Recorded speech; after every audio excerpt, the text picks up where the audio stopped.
বন্ধুরা, আশা করি তোমরা সবাই ভালো আছো। তোমার চ্যানেলে তোমাদের সবাইকে স্বাগতম। তো একটা গতি গুরুত্বপূর্ণ কথা তোমাদের সামনে শেয়ার করছি। চারিদিকে যা গরম পড়েছে তাতে বুঝতেই পারছো নাবিশ্বাস একটা অবস্থা। তো এই পরিস্থিতিতে অনেকেই কিন্তু আমরা অনেক রকম ভেবেছিলাম যে হয়তো আমাদের স্কুল একটা লং টাইমের জন্য আবার বন্ধ হয়ে যেতে পারে, বা অভিভাবকরা তো একদম ভেবেই নিয়েছে যে বাচ্চা কাচ্চাকে স্কুলে পাঠাবো না, টিচাররা বাধ্য হয়ে স্কুলে যাচ্ছেন, কিচ্ছু করার নেই, বা ক্লাস নিতে গেলে একদম হিমশিম অবস্থা, এরকমই একটা মুহূর্ত কিন্তু চলা শুরু হয়েছে। এমতো পরিস্থিতিতে এই পরিস্থিতিতে কিন্তু গভর্নমেন্ট সেই বিষয়টাকে পরিষ্কারভাবে বুঝতে পেরেছে যে যে পরিস্থিতি চলছে এই পরিস্থিতিতে স্বাভাবিকভাবে, বিশেষ করে দুপুরবেলা যখন সূর্য মাথার ওপরে দাঁড়িয়ে আছে তখন ক্লাস করানো সম্ভব নয়। কারণ সাধারণ বাচ্চারা, একদম অতি সাধারণ বাচ্চা যারা রয়েছে, বিশেষ করে গ্রামগঞ্জের বাচ্চাদের, এমনও অনেক স্কুল আছে যেখানে ইলেকট্রিকও ঠিকঠাকভাবে পৌঁছায়নি, সেই সব জায়গাতে ক্লাস নেওয়া একদম দুঃসহ একটা ব্যাপার। টিচাররা ঘেমে ঘেমে নিয়ে যাচ্ছে, ওদিকে একটা বেঞ্চে 4জন বা 5জন করে স্টুডেন্ট, সেটাও বসার মতো অবস্থা নেই। ছেলেমেয়েদের অবস্থা খুবই খারাপ, মানে একটা বিশ্রী অবস্থা গরমের আবহাওয়াতে। এবং তার সঙ্গে তো হিউমিডিটি তো বুঝতেই পারছো, ঘামের পরিমাণটা কোন লেভেলে ছুটছে। তো এই রকম একটা পরিস্থিতিতে গভর্নমেন্ট থেকে একটা নতুন নোটিশ জারি হয়েছে। নোটিশটা কিন্তু একটু অন্যরকম, গরমের ছুটি কিন্তু পড়ছে না, এটা প্রথমেই বলে রাখি। এবার যে নোটিশটা করেছে, সত্যি কথা বলতে এই নোটিশটা আমি মনে প্রাণে দীর্ঘদিন আগের থেকেই চাই। এমনকি গরমের ছুটির ক্ষেত্রেও চাই যে সমস্ত জায়গায় গরমের ছুটি দেওয়ার দরকার নেই।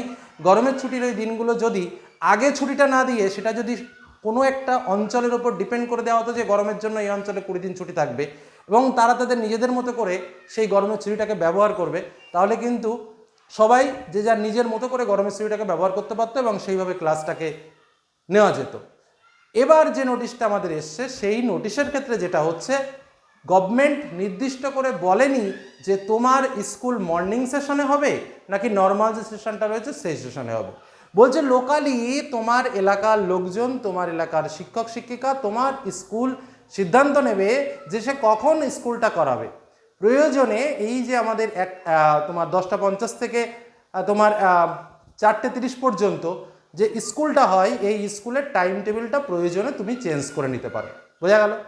এবং সেটা লোকালের ওপর সম্পূর্ণরূপে তুলে ধরা হয়েছে। অর্থাৎ দেখা যাচ্ছে যে বেশিরভাগই স্কুল, আজ যেহেতু নোটিশ আমাদের জারি হয়েছে, কালকের মধ্যেই মোটামুটি যে যার স্কুল তার মিটিং কমপ্লিট করবে, এবং মিটিং কমপ্লিট করার পরে পরশুদিন বা তারপর দিনের মধ্যে যে যার মতো করে সিদ্ধান্ত নেবে।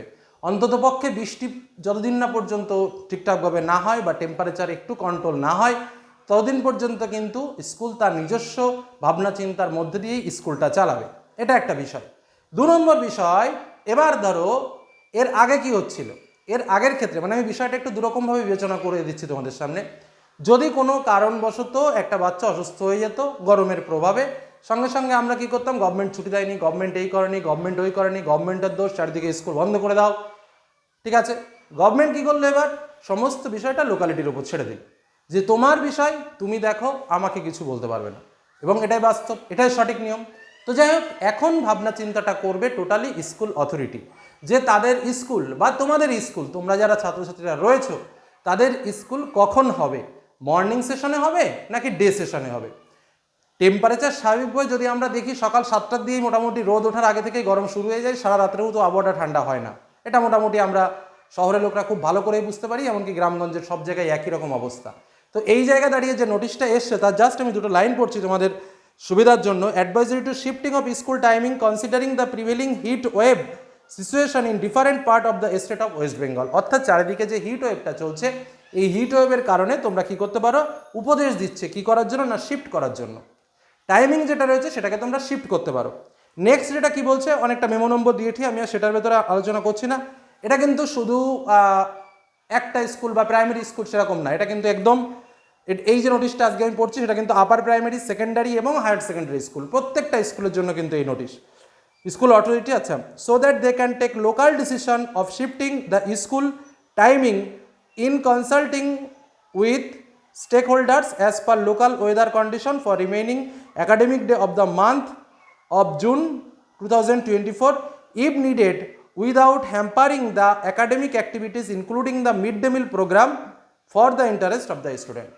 মানে এমনভাবে তোমাকে কাজটা করতে হবে যাতে করে মিড ডে মিলটা হ্যাম্পার না হয়। কারণ কি, কারণ অনেক ক্ষেত্রে আমরা দেখেছি, বা আমি স্বাভাবিক যে স্কুলে চাকরি করে একটা বিলো লেভেলের একটা স্কুল, হাই স্কুল, এইচএস সেকশনের, কিন্তু সেখানে অনেক বিলো লেভেলের স্টুডেন্টরা রয়েছে। আমরা দেখেছি যে সেখানে মিড ডে মিলের উপর ভিত্তি করে অনেকেই স্কুলে আসে, এটা বাস্তব। তো সেটাও বলে দেওয়া হচ্ছে যে এমনভাবে টাইমিংটা করতে হবে যাতে করে মিড ডে মিলটা হ্যাম্পারিং না হয়, মিড ডে মিলটা যেন ঠিকঠাকভাবে চলতে থাকে। এই সম্পূর্ণ নিউজটা বা সম্পূর্ণ বিষয়টা তোমাদের কাছে শুধু এই কারণেই তুলে ধরা যে স্কুলটা তো হচ্ছে, কালকেও তোমরা স্কুল যাবে এবং তোমরা তোমাদের অভিভাবকের সম্মতিপত্র নিয়ে স্কুলে যাবে। তোমাদের অভিভাবকরাও স্কুলের হেড অফ দ্য অথরিটিকে জানাতে পারে, তাকে উপদেশ দিতে পারে যে বাচ্চারা কেমন কি পরিস্থিতির মধ্যে আছে, তাদের শরীরের কন্ডিশন কেমন, তারা কেমনটা রিয়্যাক্ট করছে এই গরমের পরিস্থিতিতে। এই সমস্ত কিছু বাছবিচার নিয়ে একটা ভাবনা চিন্তা উপদেশ দিতেই পারে এবং সর্বসাকল্যে একটা সুন্দর সেটিংয়ের মতো করে স্কুলটা পরিচালনা যাতে করা যায় সে ব্যাপারে তোমরা সাহায্য করবে। এবার স্কুল অথরিটি শেষ পর্যন্ত ফাইনাল সিদ্ধান্ত নেবেন যে স্কুলটা মর্নিংয়ে হবে নাকি নর্মাল যে টাইমিং রয়েছে সেই টাইমিংয়ে থাকবে। কি বললাম বোঝা গেল? সম্পূর্ণ বিষয়টা যার যার স্কুলের ওপর। কারণ দেখলাম অনেকেই কমেন্ট করা শুরু করে দিচ্ছে, স্যার আমাদের কি কালকে মর্নিং থেকে স্কুল হবে, আমাদের কি এরকম হবে, আমাদের কি ওরকম হবে। মূল কথা হলো তাই, সমগ্র বিষয়টা আলোচনা সাপেক্ষ। আজকে নোটিশ এসছে, আজকে আমাদের হাতে নোটিশ এসছে, অতএব প্রত্যেকটা স্কুল 2-1 দিনের ভিতরে সিদ্ধান্ত নেবে এবং সিদ্ধান্ত নিয়ে তোমাদের নিশ্চয়ই জানাবেন। তবে আগে হাই স্কুলগুলো স্বাভাবিকভাবে, প্রাইমারি স্কুল মর্নিং সেশনটা অ্যাভেলেবেল, কিন্তু হাই স্কুল স্বাভাবিকভাবে এই অর্ডারটা ছিল না যে তারা মর্নিং স্কুল করতে পারবে। এই মুহূর্তে দাঁড়িয়ে এই অর্ডারটা এলো যে যে কোনো মুহূর্তে তুমি মর্নিং স্কুল করতে পারো, কিন্তু লোকাল যে বিষয়গুলো রয়েছে সেগুলো মেনটেন করে নিই এবং তার সঙ্গে অবশ্যই মিড ডে মিল মেনটেন করে তোমাকে কাজটা করতে হবে। এখন সম্পূর্ণ বিষয়টা যাবে স্কুলের অধীনে। এই হলো গুরুত্বপূর্ণ তথ্য তোমাদের সঙ্গে সম্পূর্ণরূপে শেয়ার করলাম। অর্থাৎ তোমাদের মর্নিং স্কুল হবে না কখন স্কুল হবে তার সম্পূর্ণ পারফেক্ট অ্যান্সার দিতে পারবে তোমাদের স্কুলের টিচাররাই। বোঝা গেল কি বললাম?